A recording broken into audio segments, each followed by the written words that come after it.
You know things are about to get a bit crazy when someone gives me a heat gun and some hardline liquid tubing. Sorry, Dan. In this video, I'm going to be building my first solo hardline liquid-cooled gaming PC build. And we're not doing things by halves. Oh no. I've got an RTX 4090, which I'm really hoping I don't break. The most powerful and hottest running CPU on the market right now, the i9 14900K, and one of the fastest NVMe drives you can buy right now. This build is genuinely going to be a little bit crazy, and depending on how it turns out, might end up being my new personal rig. So join me for the ride. We're gonna have some fun. I'm sure some things are probably going to go a bit wrong. Don't panic, don't panic. Ow! And hopefully we'll all learn a few things along the way. Let's do this. I'm going to put this down now. The Asus ROG Swift PG49 WCD is an insane 49-inch super ultra-wide panel that packs a punch. With a vibrant QD OLED display, 0.03 millisecond response time and 144 Hz refresh rate, this thing is crazy. The 1000 nits peak brightness, backed up with a custom heatsink design and improved airflow, keeps the panel bright and prevents burn-in, while a built-in KVM and 90 watts of USB-C power delivery makes this a great monitor for a multitude of applications. Learn more at the first links in the description below. Let me begin with a quick whistle-stop tour of all the parts that make this build possible, and I'll come back to the liquid cooling gear a bit later. Of course, at the heart of this build is the RTX 4090. There isn't really a whole lot I can say about the 4090 other than it's amazing. It is of course expensive, and Nvidia know just how good of a job they did with the 4090 and will charge you for the pleasure. CPU-wise, I alluded to it in the intro, the 14900K is still an exceptionally powerful CPU, and for gaming it beats out any option from AMD you can buy right now. The only problem, it runs very, very hot, and in order to actually see the boost clock speeds Intel advertise, you have to have a pretty phenomenal cooling solution, and I'm hoping that that is what this will allow for in today's build. Further to this, I've obviously got that Gen 5 NVMe I talked about earlier, 2 TB of Crucial's T700 Pro. Additionally, got some memory from Thermaltake. Thermaltake hooked up a few of the liquid cooled bits for this build, so thanks for that. Otherwise, this would have been very expensive. I mean, it still could be very expensive if I break everything. 32 gigs, 6,000 mega transfers, and a fairly low latency make it a pretty good shout. Other components, the ROG Maximus Z790 Hero. Wanted to stick with Asus VGA and Motherboard, and Thermaltake and other brands do make liquid cooled blocks for the TUF 4090. One of the reasons I picked it. This board has got all the connectivity we need, PCI Gen 5, a great I/O, looks fantastic, just fits the whole theme of the build really quite nicely, and gives us good overclocking headroom too, which is really important if we of course want to get extra clock speed out the CPU from water cooling it. Otherwise, what's the point? Power will be provided by the Thermaltake Tough Power GF3, 1,350 watts of ATX3 PCI Gen 5 power. Is it overkill? Absolutely. But isn't that the point of this build, to just do something you would never normally get the chance to do? And then of course, beyond that, we have all of the liquid cooling gear too. Now, there are a few special bits and pieces you need in order to liquid cool a gaming PC with hardline tubing. The first of which is, of course, the actual hardline tubing. Now, for those that aren't familiar, this is PETG, and it's basically plastic. It's plastic tubing that the liquid is going to run through in the system. You can cut this up with a tool like this, which I've bought. It's like a tube cutting tool. I got it off Amazon for like £10, £11, so no more than $15. And you can see here that rather than using a saw, which for me would definitely be prone to errors and miscuts, all you do is you simply clamp it around the pipe, make sure it's nice and tight, and you just give it a spin. Repeat this for as much as you need to in order to actually get the pipe to separate itself. And with that, you have a straight piece of tubing. But of course, we're also going to need a heat gun. This is another one. This is the Gutio heat gun. It cost me not a lot of money, so I'm hoping it's okay for this build. As far as other water cooling gear goes, I've got this deburring tool, got this again off Amazon. Where else would I buy it from? For like $10 or something? It wasn't that expensive. And basically, this is going to take the sharp edge off the end of the tube when we cut it, so we don't have any pierced O-rings and fittings. More on that later. Talking of which, obviously, of course, need all the other water cooling gear that's going to pump the liquid around the system, and that is where this comes in. It's the Thermaltake Pacific C360. It basically has everything that a beginner water cooler or a first timer needs to water cool their first system with a custom loop, other than of course the heat gun and the tube cutting tools and all that good stuff. Ugh. inside of here are all the bits that you need to build a water-cooled PC. Now that includes a universal block, which obviously supports Intel or AMD processors. You get 3 of these really premium fans, which are obviously going to allow us to push air through the radiator and keep the system nice and cool. Also then find the radiator itself. You get one 360mm. This is going to be enough to definitely cool the CPU, but I think if we're going to add the GPU in, we'll also need to pick up a second one of these for a bit more cooling. You then also get the fittings that you need. These are basically what is going to attach the hardline liquid cooled components to the actual water block and GPU block and reservoir and radiator and all that good stuff. With, of course, a bottle of the good stuff. This is our transparent clear coolant. An included pump res combos. This is where we're going to fill the liquid up to later and we get the money shot, so stick around for that. Turns out I didn't actually need all the tubing I was waving around earlier, as Thermaltake even include enough hardline tubing to get you going. And these are cut into nice small pieces, which should be easily digestible for a rookie like me. Bottle to fill the whole thing up. CPU, water block mounting hardware. This is pretty cool. This is the tube that you put inside of the PETG when you bend it, so that it keeps its form and doesn't basically collapse on itself. A little PSU jumper, so we can start the power supply without starting the motherboard and the CPU to test the liquid cooling later and fill up the loop. And then basically just miscellaneous brackets, hardware, and what looks like a spanner. No idea what that's for. I must admit, it's been a little while since I built with this particular Asus motherboard, and I forgot how heavy it was, but also how good it looks. Such a beautiful motherboard from Asus. Absolutely love it. RAM is, of course, going to go next to the CPU. Today's video is not intended to be a tutorial. In fact, I feel incredibly underqualified to tell you at all how to build a custom water-cooled PC. It's more of a come along for the ride and let's see what happens. And hopefully nothing bad happens. One thing about the M.2 drive that I don't absolutely love is that it comes with a pre-installed heatsink, meaning we can't use the one that the motherboard provides. That's kind of a good thing and a bad thing. I think with Gen 5 drives, the manufacturers are just a little bit more picky about making sure that their drives are cooled in exactly the ways that they want, as they just run so much hotter than the Gen 4 drives. But as I say, hopefully that isn't something that will carry on forever. And of course, from the size of the heatsink on this drive, you can see why Crucial have opted for their own version rather than the one on the case. Pop it in, good to go. Now you can see already how this thing is going to shape up to look. And I've got to say, it looks so good. It's just like, it all matches so well so far. Very happy. There should be a bag called CPU Water Block. There is indeed, which is for everything.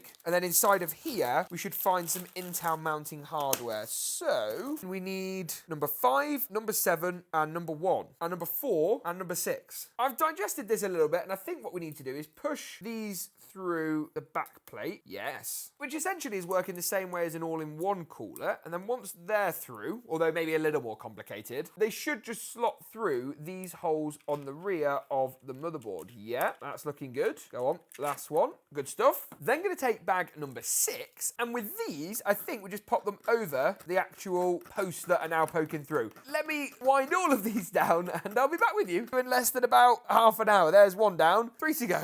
Then just a little bit of thermal paste. I think that's going to be just about enough before actually popping the water block on top. For real. Oh, yes. And they're just going to pop on to each of the corners. There we go. And dare I say it, I think that's all the motherboard bits done. So the next thing is to move this into the case. And it is a big boy. Specifically, this is Thermaltake CTE C700 Air. And the reason that I picked it mainly was because of the great airflow and insane radiator support. Another thing that's kind of cool about this case is that the motherboard doesn't quite install how you might expect. Now, typically, the motherboard would obviously go upright, a little something like this, but not in this case. Instead, it goes sideways. Now, this is actually kind of cool for the water cooling that we're doing, but it also helps with airflow, stops GPU sag, and it's going to be a little bit different and a bit unique. Just going to strip down all the panels, take out all the fans, move some cables out of the way, then go ahead and screw the motherboard in. So I think I've made my decision. It's a little bit unorthodox, but we're going to roll with it. I'm going to have a rad, hopefully in push-pull, if we have room here, a 360, and then also try and squeeze another rad in down the bottom. So let's just check that that will fit. I mean, it's going to be tight. However, I'm pretty confident that yes, we do indeed have enough room. The pump res combo, I'm going to mount it over here on the right-hand side of the case. Little something like this. So give me a moment. Let me pop this in to start things off, and we'll go from there. So that's looking pretty good. The next port of call is installing the radiator and actually all of the fans that we need for this build. A few different fan options that Thermaltake kindly sent over for me to take a look at. Now, the CT140 is the first. This is more of an airflow optimized fan that runs between 500 and 1500 RPM and has this nice RGB ring. Pretty much all the ones I mentioned are available in black and white as well, which is kind of handy. This being a 140mm fan is going to give us more airflow, larger surface area, area, bigger volume of air, means the blade doesn't have to work quite as hard. We've also got something like their Swafan EX14s. Now these are some of the coolest fans I've ever seen for a few different reasons. Not only does the RGB ring around the fans and the RGB in the central spoke look great, but they actually magnetically attach together, so they sort of daisy chain, for want of a better word, really easily, minimizing cables. But one thing that Thermaltake are doing that not a lot of other brands are is swappable fan blades. You ever have the problem where you put the fan sort of this way around and it looks a bit rubbish, but you need the airflow to be going that way so you have no choice? Well, they've fixed that. Simply pop, and it is a bit of a nerve-wracking process, the existing blade out. That will leave the central hub exposed and all your PCB and your RGB, and swap it out for the other reverse fan blade. That's then going to give us that airflow that we want, whereby the fan pulls air through and we can show the nice looking side of the fan. But Thermaltake have taken this a step further even still with their Swafan GT, which are quite possibly actually the perfect fan choice for this build. Now you might think this is a pack of 3. Oh no, Thermaltake have actually included 2 replacement fan blade options. So you can go for this one here, which is the airflow optimized blade, but you'll also find a high pressure blade and a reverse blade configuration. Now for a build like this where we've got radiators and fans and different configs, it means we can actually have the same set of fans that look really unified, but adjust their use case depending on where we are in the chassis. So you can see here, this one is marked high airflow, this one is marked as reverse high airflow, which must mean the fan itself has the default high air pressure blade on. These are what we're going to use for the radiator fans. But when we're then going for an airflow fan that's not attached to a radiator, we can pop the one fan on and add in either the reverse or the standard high airflow fan blades. I'll link them all down below. Let me crack on for a few minutes. I'm going to add 3 fans at the front of the case, 3 down the bottom, and then 3 at the back with, of course, the radiator in high pressure mode. I might have enough for push-pull. If I do, I'm definitely going to do that as well, just to give us a little bit more air pressure and, of course, some slightly lower temperatures still. I have had a bit of a casualty. I've had to take off the top 120mm fan here due to this PCI lane interference. Bit of a shame. Probably could be modified later to get that fan back in, but it does mean we can get the fans in at the bottom without too much problem and add a radiator there a little bit later. So push-pull fans here. This should be hidden by the GPU, so not too worried about that. Then, of course, going to add the fans at the front to make sure all of our airflow is nicely under control. Now that all the fans are in, it's finally time to do the fun bit and bend some of our PETG tubing. Now this stage of the build is where these fittings come in. So what we're going to do first of all is we're going to take the fitting apart. So we're going to unscrew it from the inside using this metal included tool that you get with the kit. So just unscrew that. You're then going to see 3 pieces. So we're going to have the actual top piece, followed by the middle point of the fitting, followed by this thread. Now this small threaded piece is actually what's going to connect into the component we're starting to water cool. There we go, a little something like that. Get that nice and tight, but you don't want to over tighten, just enough to create a strong seal. Then with your piece of PETG tube, which we're obviously going to bend in a moment using a heat gun, you're going to add on the O-ring from the top of the fitting, followed by the actual fitting itself, which is just going to slot on the end there. And then from the other side of the tube, we're going to drop down this top clamp all the way and just tighten those 2 together. Then once this is ready to go in, we slot this in, tighten the end up, and the whole thing is going to be absolutely perfect. So the heat gun's out. I'm going to take this filler piece. This is basically going to stop the actual tube itself from collapsing, and then pop the filler piece into the tube itself. Lovely stuff. An immediate 90-degree bend is what we're after. So I'm going to pop the heat gun on low, hold the tube not too close to the heat pipe, and just make sure you're getting heat around all the areas of the tube that you're going to want to bend. I think maybe we could do a bit more heat. Let's put it on maximum. I'm starting to feel a bit of movement. I think I've just got to embrace it now. There's the 90.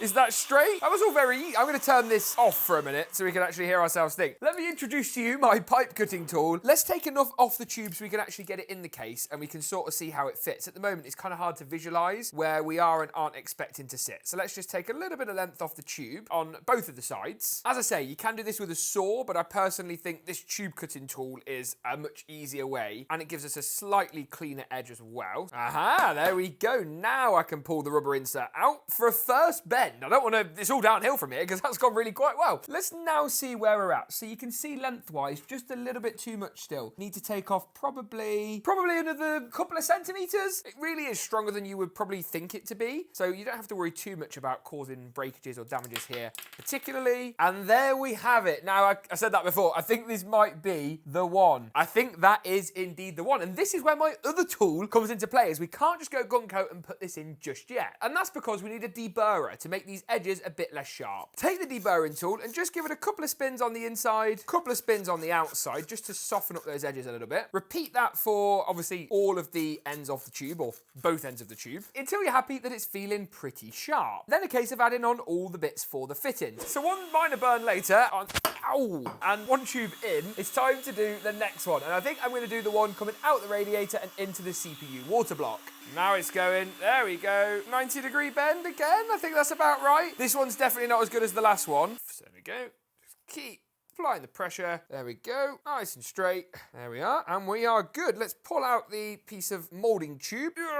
So let's pop this top one on first, straight around the rotary fitting at the top. That is in, and this is all going a bit too wow so far. And that gives us just one more run to go. But this is the complicated one. So I've got to come out of here and actually then work our way into the top of the radiator. So there's going to be multiple bends, whereas these are only one bend. This is definitely going to be more than one bend. Have I got a bit earlier? Am I okay? I think I might have gone slightly early. This is a bit complicated and it feels a little bit uncharted territory, but I think we're going to get there. Potentially the final bend. Don't set. Don't panic. So let's attach it to the actual top of the pump res combo first. There we are. Make sure the fittings are nice and tight and then actually see if we've got any leaks. Gonna fill the reservoir up first. So here we go. So it's filled up. I've gone ahead and taken the PSU out the box and added into place the PSU jumper. This basically means that we can turn the power supply on without having to plug in any of our other components. Here we go. So let's turn it on. Oh, this is so nerve-wracking. Water's going through, no leaks so far. Good, don't run it dry, don't run the pump dry. So far, no leaks. Now let's top the reservoir up. There we go, that's working. Is it gonna go all the way through? Wow. Oh, I'm so happy. Thank you, Dan. Thank you, Dan. Wow. Give me a few moments. I'm gonna put all the fans in, get it all wired up, and then I'll rejoin you to put the GPU in and actually finish this build off for real. Now then, all that remains is the GPU. So in theory, should just be able to slide the card in. Gotta be so careful here before clipping it into place. And I've gotta say, doesn't that look amazing? But it's not over yet. We need to plug it in. Can you tell that I'm tired? Into the back of the case. There we go. Let's hit the button. There we go. GPU power. Hopefully the RAM will light up. Please, yes. Let me leave you with a montage while I catch my breath and you see how good this thing looks when it's all powered up.